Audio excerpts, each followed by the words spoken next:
Eu matei o meu pai com as minhas próprias mãos, não com uma bala ou uma lâmina afiada, mas com um veneno lento que se infiltrou nas veias da sua alma ao longo de 2 décadas, até que ele implorasse pela misericórdia que nunca me concedeu. Aos 15 anos, segurei a mão fria da minha mãe enquanto o cancro a devorava viva, e o meu pai, esse covarde de bigode grisalho, escolheu o calor de outra mulher em vez de o frio da nossa casa vazia em Alfama. 20 anos depois, tornei-me a amante perfeita que ele sempre fantasiou nas noites solitárias, só para lhe roubar o coração, e depois, o que restava dele. O sol de Lisboa batia impiedoso no meu rosto enquanto eu corria pelas ruas íngremes de Alfama, o ar carregado com o cheiro de sardinhas grelhadas e o lamento distante de um fado que parecia ecoar a minha própria dor. Tinha 15 anos, mas sentia-me como se já tivesse vivido uma centena de vidas, esmagada pelo peso de um mundo que se desmoronava à minha volta. A minha mãe, aquela mulher de mãos calejadas pelo trabalho na fábrica de conservas, jazia na cama do nosso apartamento apertado, o corpo magro como um ramo seco, os olhos fundos onde outrora brilhava o riso fácil das festas de São João. O cancro havia chegado como um ladrão na noite, roubando-lhe o fôlego, a cor das bochechas, e agora, a vida. Eu segurava-lhe a mão, os dedos entrelaçados como se pudesse transmitir-lhe a minha juventude, o meu vigor, mas ela só murmurava o meu nome, Ana, como uma prece incompleta. Filha. Não chores, sussurrava ela, a voz rouca como o vento no Tejo. Cuida de ti. O teu pai. Ele ama-te. Mas eu sabia que era mentira. O meu pai, o João, o homem que outrora me carregava aos ombros nas procissões de Nossa Senhora, agora era uma sombra que se esgueirava para fora de casa ao anoitecer, alegando turnos extras no estaleiro de Belém. Eu via as mensagens no telemóvel dele, escondido atrás das cortinas poídas: espera por mim esta noite, minha flor. O perfume do teu cabelo é o único que me faz esquecer o mar. A flor era a Carla, a secretária dele, 20 anos mais jovem, com pernas longas e um riso que soava como sinos falsos nas festas de família. Naquela tarde, o padre veio com o óleo santo, mas o meu pai não apareceu. Eu esperei, de joelhos no chão de azulejos rachados, o rosário entre os dedos, implorando a Deus que o trouxesse de volta. Em vez disso, ouvi o clique da porta da rua, e lá estava ele, o casaco amarrotado, o cheiro de vinho e de outra mulher colada à pele. Onde estavas? Perguntei, a voz tremendo como uma folha no outono lisboeta. Ele piscou, os olhos vermelhos, e murmurou algo sobre o trabalho, mas eu vi o batom na gola da camisa, vermelho como o sangue que ainda não havia sido derramado. A minha mãe morreu ao pôr do sol, o quarto banhado na luz alaranjada que se infiltrava pelas janelas gradeadas. O último suspiro dela foi um gemido baixo, como o fado de Amália que tocava na rádio ao lado. Eu gritei, um som primal que rasgou o silêncio da vizinhança, e o meu pai? O meu pai apenas ficou ali, imóvel, como se o corpo dela fosse um barco afundado no Tejo que ele já havia abandonado. Enterramo-a no cemitério dos prazeres, sob uma lápide simples de granito, com o nome dela, Maria dos Anjos, gravado em letras desbotadas. O padre falou de redenção, de um céu onde as mães esperam pelos filhos, mas eu só via o vazio. E no funeral, enquanto a multidão de tias e primos chorava, o meu pai recebeu uma chamada. Saiu para o átrio da igreja, e eu segui-o, escondida atrás de uma coluna. Sim, amor, eu venho. Deixa a Ana com a família. Ela é forte. Forte. Eu era uma rapariga de 15 anos, com o coração partido como um azulejo pisado, sozinha num mundo que devorava os fracos. Naquela noite, voltei para casa, a nossa casa, agora um túmulo de memórias, e encontrei as malas dele feitas. Vou para a Carla, disse ele, sem me olhar nos olhos. Ela precisa de mim. Tu. Arranja-te. Arranca-te. Como se eu fosse um peso morto, um erro de juventude que ele podia descartar como uma rede velha no estaleiro. Eu implorei, chorei, agarrei-me à sua manga, mas ele abanou a cabeça, os lábios apertados numa linha dura. És como a tua mãe, Ana. Teimosa. Mas o mundo não perdoa a teimosia. Ele saiu, o eco dos passos dele na escada como marteladas no meu peito. Fechei a porta, e o silêncio caiu como uma mortalha. Sentei-me no chão da cozinha, rodeada pelas panelas que a minha mãe usava para fazer o cozido à portuguesa nos domingos de família, e jurei. Jurei pelo Tejo, pelo fado, pela Virgem de Fátima, um dia, ele pagaria.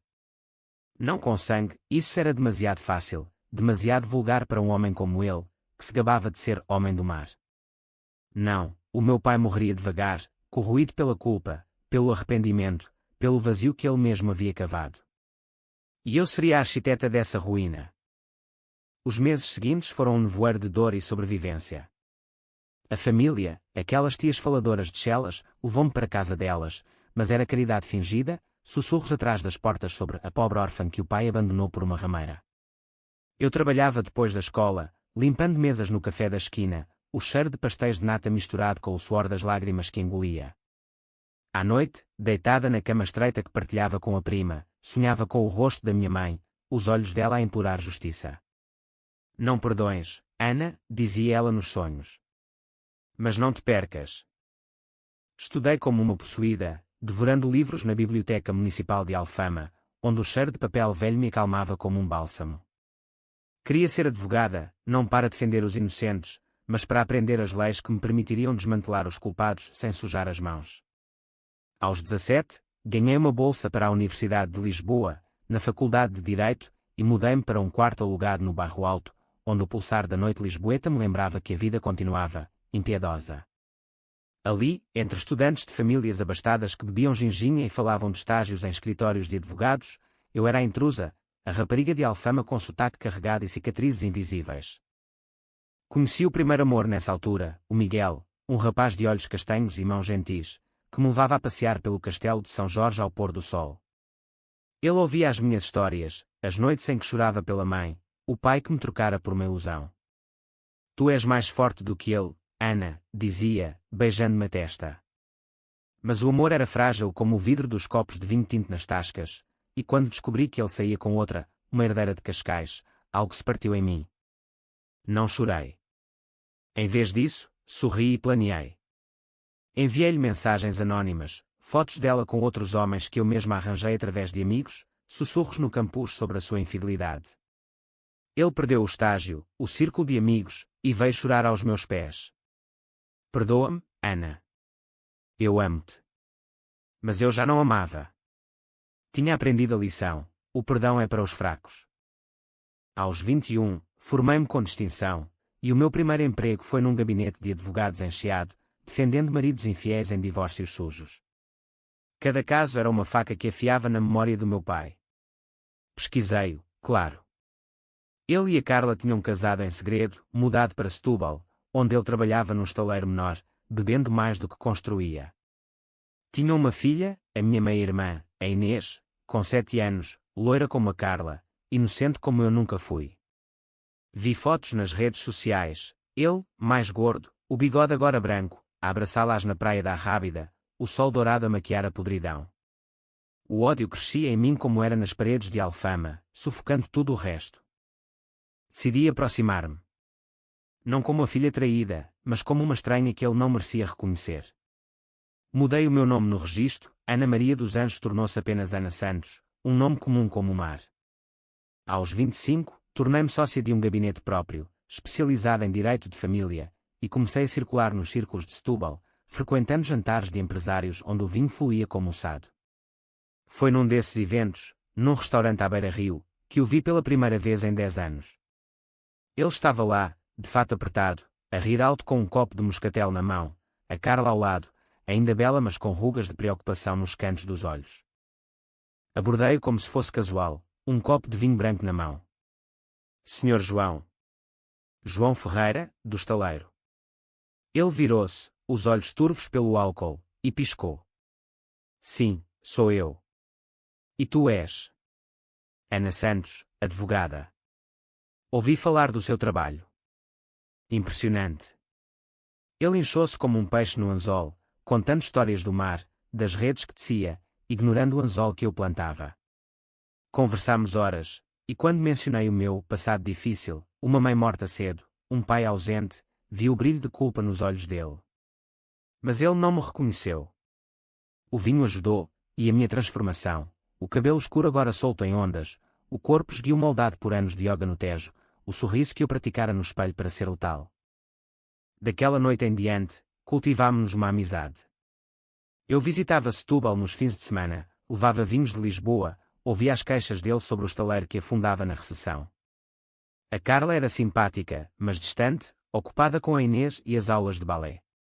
A Inês. A Inês era o meu trunfo.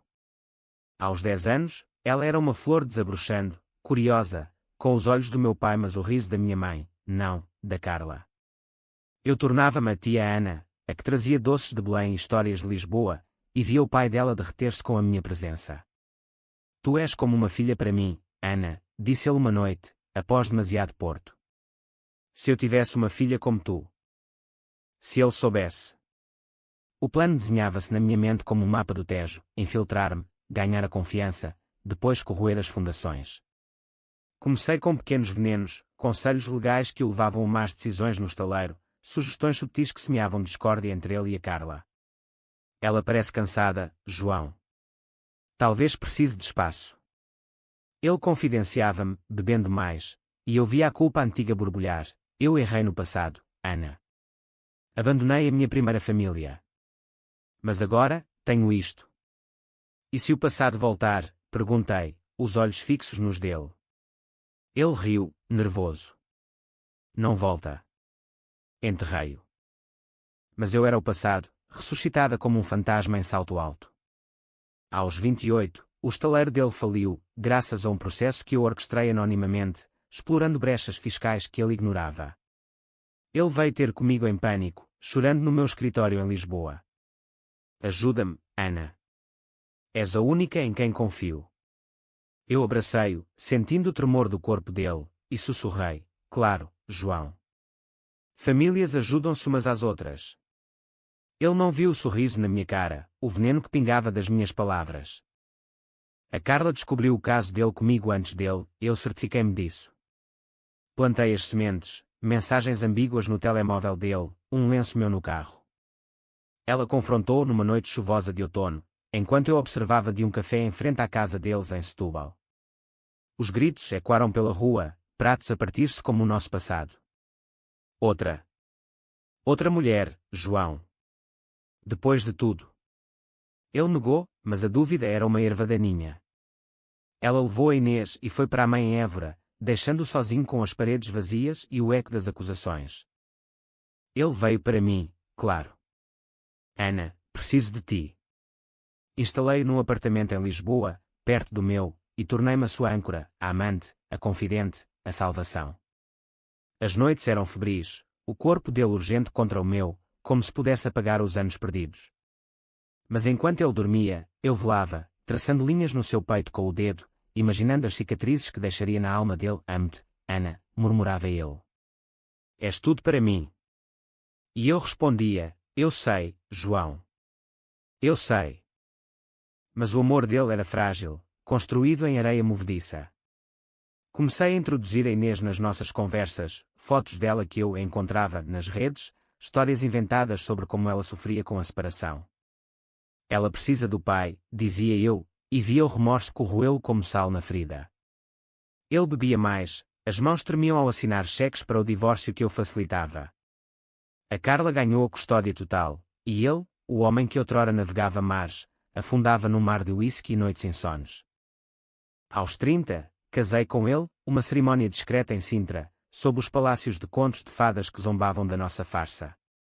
A Inês foi a dama de honor, de vestido branco, os olhos grandes fixos em mim como se eu fosse a madrasta das histórias sombrias. Gostas da minha nova mãe? Perguntou o meu pai a ela, e a miúda assentiu, mas eu vi o medo no olhar dela. Perfeito. O veneno espalhava-se para a segunda geração. O casamento foi o meu triunfo e a sua prisão. Eu controlava as finanças, o que restava do estaleiro revivido com os meus contactos, e as noites. Ele envelhecia rápido, o cabelo branco como espuma do mar, os olhos fundos como os da minha mãe no fim. Sinto-me culpado, Ana, confessou uma noite, após um jantar de bacalhau à brás que eu preparei com mãos frias. Pela minha primeira filha. Ela deve odiar-me. Eu sorri, servindo-lhe mais vinho. Conta-me sobre ela. Talvez possamos encontrá-la. Ele contou tudo, o abandono, a morte da Maria, o caso com a Carla. E enquanto falava, as peças encaixavam, o reconhecimento veio devagar, como uma maré subindo.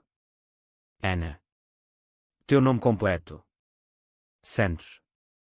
Mas a minha filha era Ana Maria dos Anjos. Eu ri, um som baixo e cruel como o fado. Sim, pai. Eu sou ela. O choque dele foi um espetáculo, o copo caiu, o vinho vermelho espalhando-se como sangue no chão de madeira. Não. Impossível. Eu. Perdoa-me, Ana. Eu era um idiota, um homem fraco. Ele caiu de joelhos, as lágrimas lavando o rosto enrugado, implorando como eu implorar aos 15. Mas o perdão não existia no meu vocabulário. Perdão é para os que merecem, João. Tu abandonaste-me quando eu mais precisava. Agora, eu abandono-te, mas devagar. Os meses seguintes foram a minha obra-prima de tormento. Mantive-o em casa, o apartamento agora uma jaula dourada com vista para o Tejo, onde ele via os barcos passarem livres enquanto ele apodrecia. Neguei-lhe o álcool, mas permiti o remorso, horas de conversas onde revivíamos o passado, eu descrevendo o funeral da mãe, o silêncio da casa vazia, o cheiro de solidão que me sufocava. Lembras-te do batom na tua camisa? Vermelho como o inferno que mereces. Ele emagrecia, os ossos proeminentes como os da minha mãe no fim, e implorava pela Inês. Deixa-me ver a minha filha. Eu levei-a uma vez, sob pretexto de reconciliação. A Inês, agora adolescente, olhou para ele com olhos frios, eu plantara as sementes, cartas anônimas sobre o pai infiel, que destruíra famílias. Ele não é o herói que pensas, disse eu a ela, e ela assentiu, o ódio florescendo como eu desejava. Porquê, Ana? Porquê isto? Gritou ele naquela noite, as veias saltando no pescoço. Porque o amor que me negaste é o veneno que te dou agora, respondi, e tranquei a porta. O fim veio devagar, como o fado que se arrasta. Ele adoeceu, não cancro, mas um coração partido, literalmente, os médicos diziam, o stress corroendo as artérias. Eu cuidei dele, colheres de sopa de caldeirada que ele mal engolia, mãos que limpavam o suor da testa dele com lenços bordados pela minha mãe. Morre em paz, pai, sussurrei no último dia, o quarto banhado na luz de Lisboa, o Tejo brilhando lá fora como uma promessa não cumprida. Ele apertou a minha mão, os olhos suplicantes. Perdão. Ana. E eu sorri, eu perdoo-te. Mas o inferno é eterno. Ele partiu ao amanhecer, o suspiro final e quando da minha mãe. Enterrei-o ao lado dela nos prazeres, a lápide dele simples, sem flores. A Inês veio, mas não chorou, eu ensinara-lhe bem. Agora, aos 35, caminho pelas ruas de Alfama, o sol quente na pele, o fado tocando nos altifalantes. Sou livre, rico em lições amargas, e o vazio. Preenchido pela justiça que eu mesma teci. O mar leva tudo, mas as marés da vingança voltam sempre.